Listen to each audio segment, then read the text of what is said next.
"What in the hell do you think you're doing up here, old-timer?"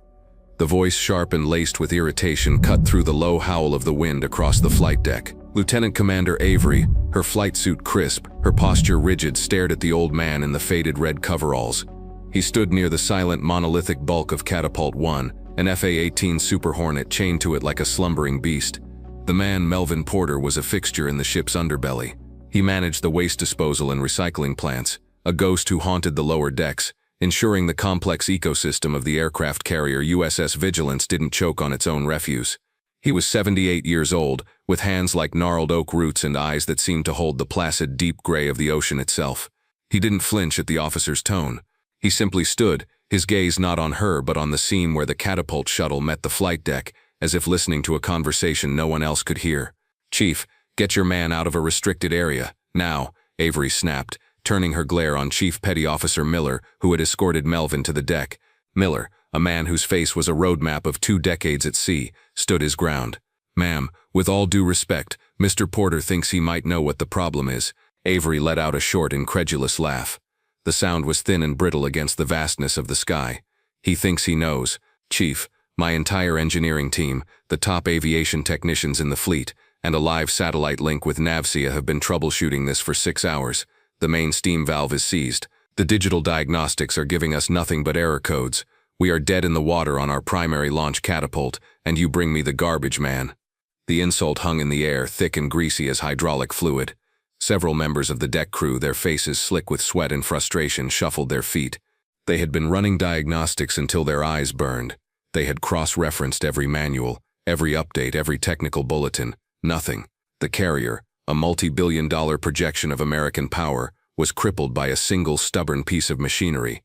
Melvin finally turned his head, his movements slow and deliberate.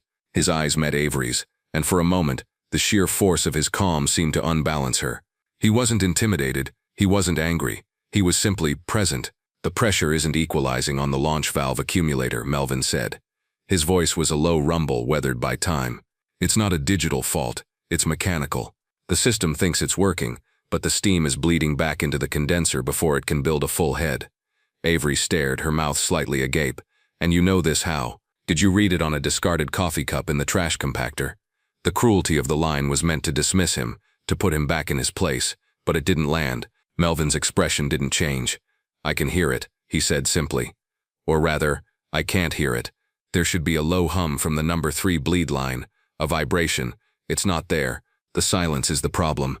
"This is absurd," Avery said, her voice rising. "I don't have time for sea stories and folk wisdom. We are in the middle of a critical readiness exercise. We have F-18s that need to fly. We have a schedule to keep. My career and the reputation of this ship is on the line." She took a step closer to Melvin, invading his space. "I need you to leave the flight deck. That is a direct order. Chief, escort him below." Chief Miller looked from Avery's furious face to Melvin's serene one. He felt a knot tighten in his gut. He had known Melvin for years, sharing an occasional coffee in the pre-dawn hours. He knew there was more to the old man than his humble job suggested. There were stories, whispers among the older chiefs of a time before digital systems, when men understood the souls of these steel beasts. "Ma'am," Miller tried again. "Just give him 5 minutes. What can it hurt?" "What it can hurt, Chief," Avery retorted, her voice dropping to a dangerous whisper, "is the chain of command. It hurts discipline. It makes a mockery of the technical expertise of my officers and sailors. Now remove him." She pointed a rigid finger toward the island superstructure. Melvin looked at her pointing finger, then back at the silent Catapult. He saw the frustration on the faces of the young technicians, boys and girls who had only ever known a world of touchscreens and diagnostic ports. They were trying to solve a problem of steel and steam by consulting with ghosts in the machine. He could see the faint shimmer of heat rising from the deck, smell the tang of salt and jet fuel, feel the deep rhythmic thrum of the ship's reactors far below. He was a part of this world in a way Avery would never understand. He took a half step toward the Catapult's control blister, his eyes tracing a line of hydraulic conduits. "The backup release valve," he murmured, more to himself than anyone else. "The T-handle might be misaligned by a few millimeters. It happens when the temperature shifts too fast." Avery's face flushed with crimson. This was the final straw.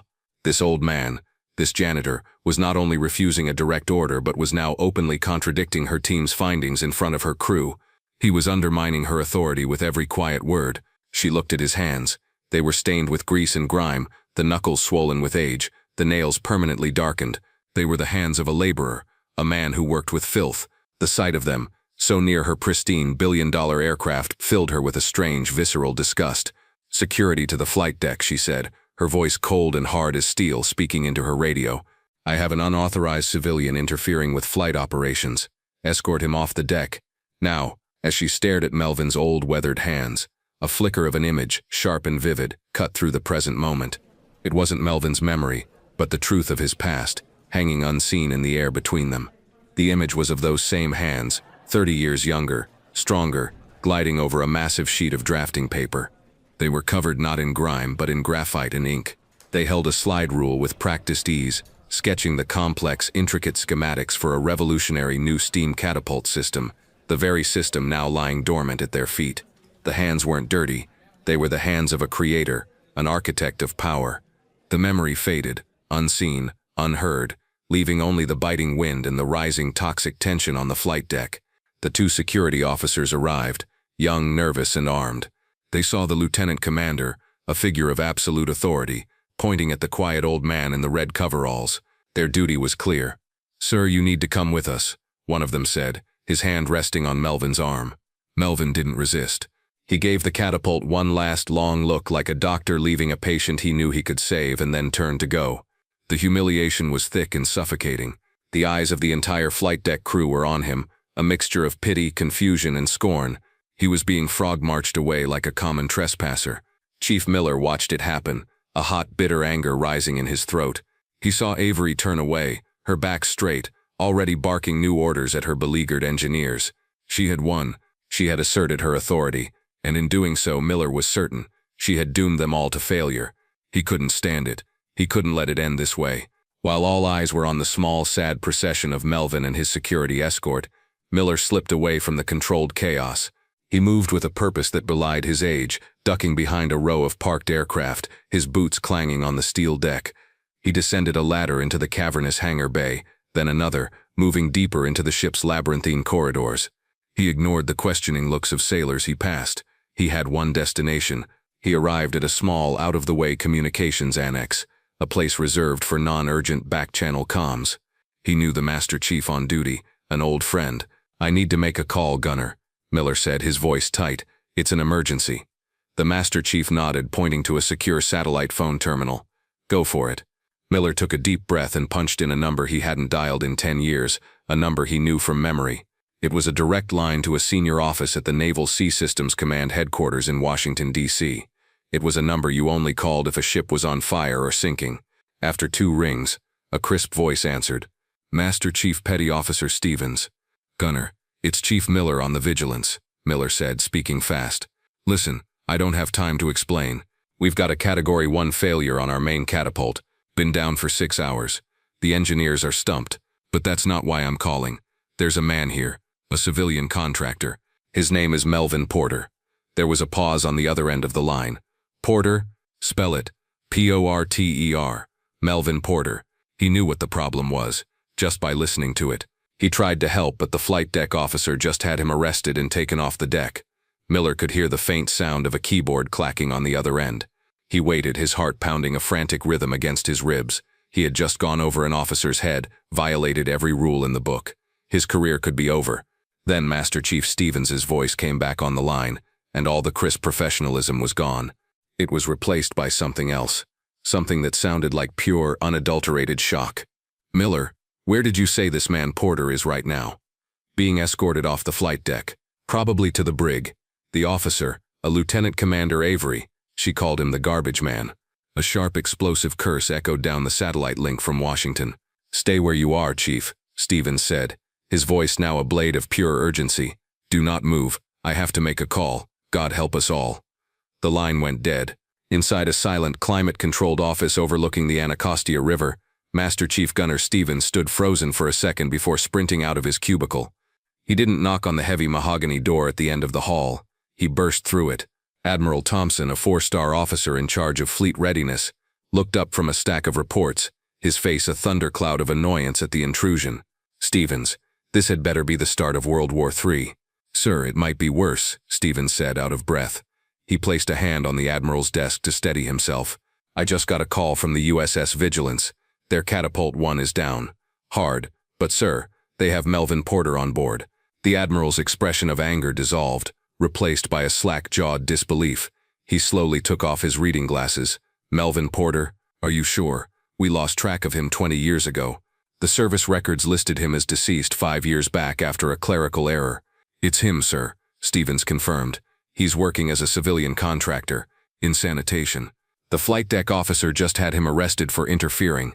Admiral Thompson stared at Stevens, and in his eyes the Master Chief saw decades of naval history flash by. The Admiral was a pilot by trade. He had been launched off carriers for 30 years. He knew the legends. He knew the names of the men who had built the very foundations of naval aviation. They were myths, whispered about in ready rooms and engineering bays. And the name Melvin Porter was at the very top of that list. He was the last surviving member of the legendary Vulcan's Forge, the small genius team that designed the C-13 catapult system used on every Nimitz-class carrier. The man wasn't just an expert, he was the author. "Get me the captain of the Vigilance." The Admiral's voice was dangerously quiet. "Priority 1 channel. Override all other traffic." Now, back on the windswept flight deck of the USS Vigilance, Lieutenant Commander Avery was trying to regain control of a situation that was spiraling away from her. The removal of the old man had not solved the problem. Her team was still stumped, their morale shattered. The air was thick with their silent resentment and her own simmering frustration. She had followed protocol. She had maintained discipline, and she had failed. "Run the Level 3 diagnostics again," she commanded, her voice sounding hollow to her own ears. "I want a full system reboot." "Ma'am, we've done that 3 times, a young ensign replied, his face pale with exhaustion. "It won't fix a mechanical fault." Before Avery could retort, the ship's main broadcast system, the 1MC, crackled to life, silencing every conversation across the vast vessel. The voice that boomed from the speakers was not a recording. It was live, and it was filled with a barely controlled fury. It was the voice of the ship's captain, Lieutenant Commander Avery. "You report to the flight deck control tower immediately. All security personnel stand down. If you are with Mr. Melvin Porter, you will unhand him this instant and treat him with the respect due a visiting dignitary. That is a direct order from the captain." A wave of stunned silence rolled across the flight deck. Heads snapped up. Avery froze, her face draining of all color. The call-out was a public rebuke of the highest order. Then she saw him. Captain Marcus Thorne, a man known for his unflappable demeanor, was sprinting out of the island's superstructure, his face contorted in a mask of panic and rage. He wasn't walking, he was running, a thing she had never seen him do. He was followed by the ship's executive officer and the chief engineer, all of them looking as if they were responding to a missile impact. They bypassed Avery as if she were a ghost, their eyes scanning the deck until they found Melvin, standing quietly between his 2 bewildered security guards. Captain Thorne skidded to a halt in front of him, breathing heavily. "Mr. Porter," the captain said, his voice filled with a desperate deference that shocked everyone who heard it. "Sir, I am Captain Thorne. I cannot begin to apologize for the treatment you have received on my ship." Melvin simply nodded, his calm a stark contrast to the captain's frantic energy. Thorne then turned, and his eyes fell upon Avery. The look he gave her could have melted steel. He walked toward her, his voice low and carrying across the deck with terrifying clarity. "Commander, do you have any idea who that man is?" "He's a civilian contractor, sir. He was interfering," she began, her own voice trembling. "That man," the captain cut her off, "is Melvin Porter. He was the lead design engineer for the C-13 steam catapult. He wrote the operational manuals your team is using as a coaster for their coffee cups. He personally oversaw the installation of the catapults on the USS Nimitz, the Eisenhower, and the Vinson. He holds patents on half the components in that system. He has forgotten more about steam-powered launch systems than your entire engineering department will ever know. He isn't just a contractor, Commander. He is a living legend. And you called him the garbage man." The words fell like hammer blows. A collective gasp went through the assembled crew. The young technicians who had been struggling for hours stared at Melvin, their expressions shifting from confusion to awe. The pilots, leaning against the fuselages of their jets, stood up straight. They were looking at the man who had created the very force that had hurled them into the sky thousands of times. The captain turned back to Melvin Porter. In a gesture that sealed the moment in the ship's history, he drew himself to his full height, his back ramrod straight, and rendered a slow, perfect salute to the old man in the greasy coveralls. "Mr. Porter," he said, his voice thick with emotion. "The USS Vigilance would be honored if you would help us." The rebuke was complete, the vindication absolute. Captain Thorne turned to Avery one last time, his voice now devoid of anger, replaced by a weary disappointment. "Commander, your primary failure today wasn't technical, it was a failure of perception. You saw a uniform, not a man. You saw a job title, not a lifetime of experience. Your duty is to leverage every asset at your disposal to ensure the combat readiness of this vessel. And you dismissed the single most valuable asset we have because he was not in the proper box on your flowchart. You are confined to your quarters until further notice. I will decide your fate later." Avery could only nod, her face a mask of shame. She had been so focused on the rigid lines of authority that she had become completely blind to the truth standing right in front of her. Melvin watched her go, a flicker of something unreadable in his eyes. He then turned to the captain. "It's not the young woman's fault, Captain," he said, his voice gentle. "Your systems have become too reliant on what the computer tells them. The machine has a soul, a rhythm. You teach your people to read the screens, but you've forgotten to teach them how to listen to the ship." He walked toward the silent catapult, the crowd of sailors parting before him like the Red Sea. He knelt down, his old knees protesting, and reached into his coverall pocket. He pulled out a small, peculiar-looking wrench. It was handmade, forged from dark, heavy steel with a handle wrapped in worn leather. It was an object of profound simplicity and purpose. As his fingers closed around the familiar tool, another brief echo of the past surfaced. He saw a much younger version of his mentor, the brilliant and cantankerous lead designer of the Vulcan's Forge project, pressing this very wrench into his hand. It was the day of their first successful full-power test launch.